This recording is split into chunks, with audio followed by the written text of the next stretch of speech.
YouTube, what's going on? It's your man Army Vet Collection, back with another episode of my web series, What Do You Collect? The series is starting to grow. I'm getting a lot of excellent feedback. Even got reached out to by a small production company with some discussions coming in the near future of maybe stepping up my show. So I want to give myself a pat on the back for that. You know, it's taken a lot of hard work doing everything myself. But this has been my dream, and I'm going to stick with it. So you guys just continue to support, and let's see what happens. Let's see how big this thing can get. Anyway, on today's episode of What Do You Collect, I've decided to go ahead and venture down that deep ball threat of the NFL to receivers, to one of the better receivers that has played in our generation. That receiver is none other than the very great recognized top receiver of my generation, Jerry Rice. Jerry Rice was one of those NFL players that represented the league and himself with the utmost respect and discipline.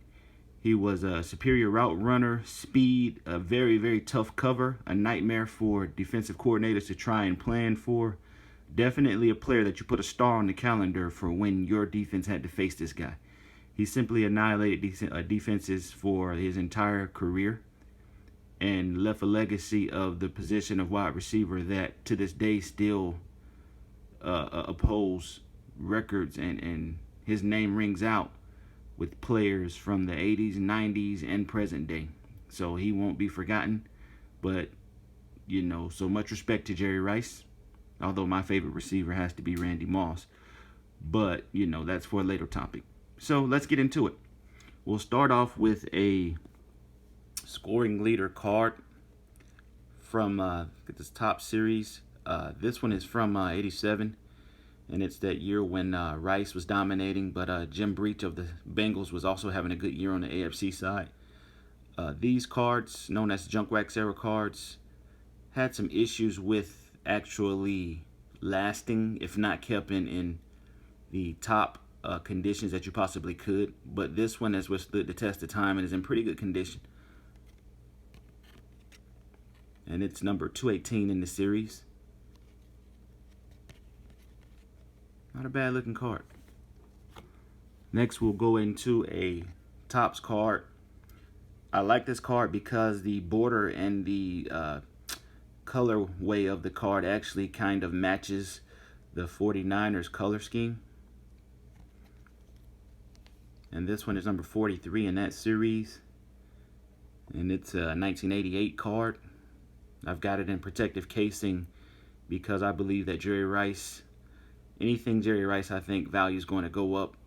So I definitely want to protect these as best I can. I'm not going to send them in for grading or anything, but I definitely going to keep them and maybe utilize these to try and collect or trade for some things that are more current, as the trading card industry is booming with most of the modern stuff. But I'm an 80s baby, so I have to give respect to my junk wax era. This one's a 94 Canton Bound. I like this card. The detail is amazing. It looks great. It's very durable, holds up over the test of time. A lot of color on this card. It's a lot of detail. A lot of quality went into this card, as you can see.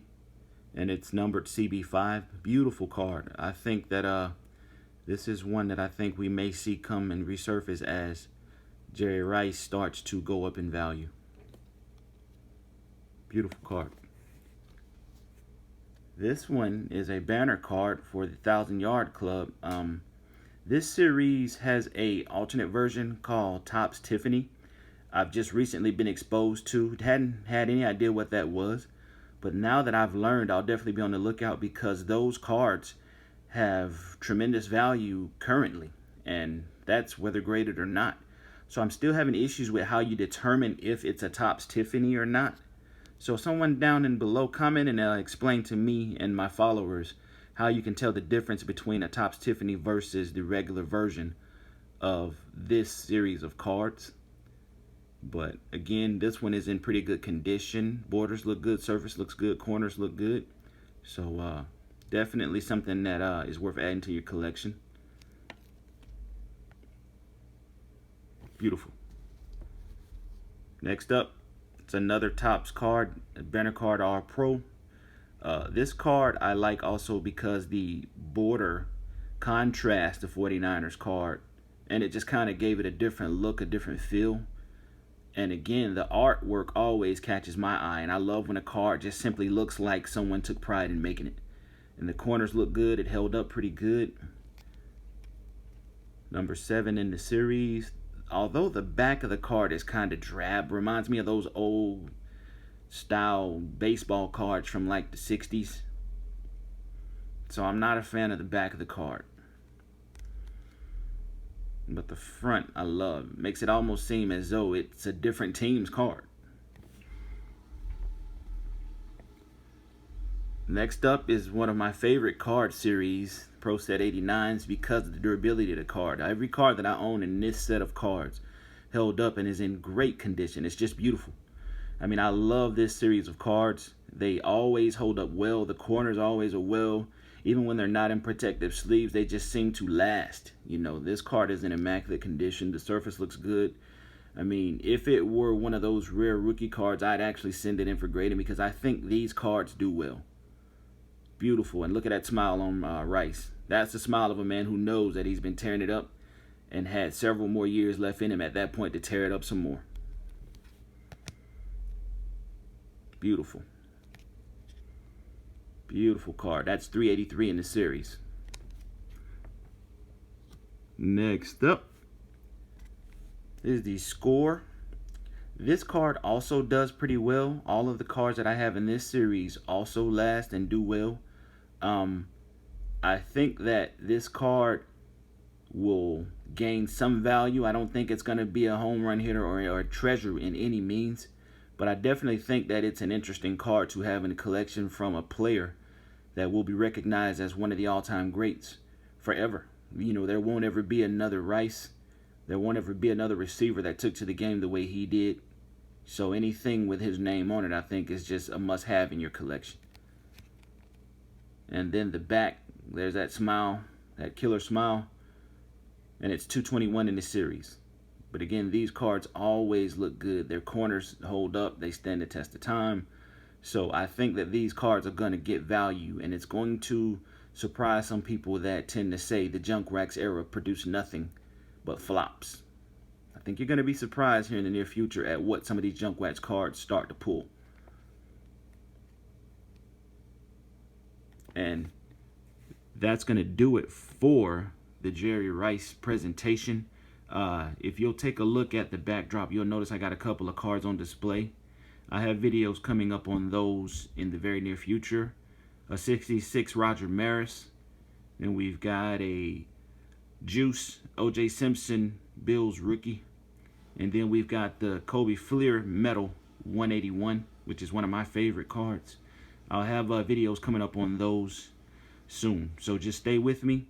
Again, I appreciate your time because I know you could be doing anything other than just sitting here listening to me talk about trading cards. But the fact that you did tells me that you have some interest and some love in a hobby that I've loved since I was a young boy and continue to love well into my adulthood. And again, trading cards are booming. It is now a viable investment in finance. It is something to have to add to your portfolio that you can actually enjoy doing at the same time. So if you are not an avid collector, I suggest you look into the hobby and see what's happening, see what numbers are being pulled, see the life-changing cards that people are finding and what's happening, and that euphoric feel of pulling something that is a treasure. But again, that wraps up this video. Thank you for your time. Please hit that like button. You know, I was advised by YouTube that I need to start saying that more. Kind of don't want to make it feel like it's an advertisement. I want to make it feel like it's a video about loving the hobby of trading cards.